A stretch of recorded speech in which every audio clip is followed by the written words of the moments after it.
قتل یوحنا مقدس متی کی انجیل اس کا 14 باب 1 تا 12 آیات تک۔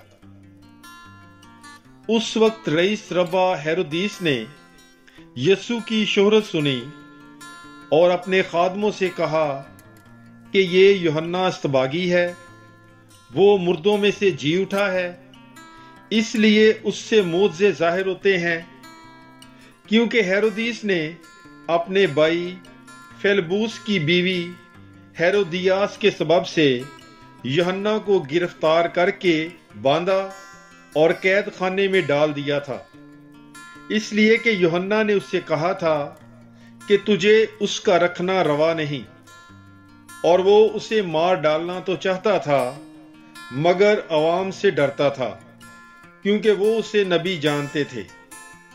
لیکن جب ہیرودیس کی سالگرہ ہوئی تو ہیرودیاس کی بیٹی ان کے سامنے ناچی اور ہیرودیس کو خوش کیا، چنانچہ اس نے قسم کھا کر وعدہ کیا کہ جو کچھ تو مانگے گی میں تجھے دوں گا۔ تب وہ اپنی ماں کے سکھانے سے بولی کہ یوحنا استباغی کا سر تھال میں یہی مجھے دے۔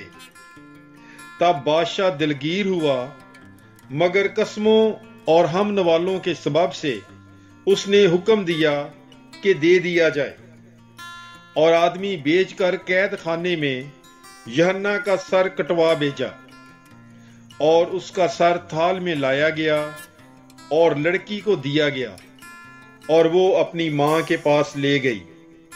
تب اس کے شاگردوں نے آ کر لاش اٹھائی اور اسے دفن کیا اور جا کر یسوع کو خبر دی۔ پاک کلام کے پڑھے اور سنے جانے پر خداوند کی برکت ہو، خدا کا شکر ہو۔ God bless you. Bible is life.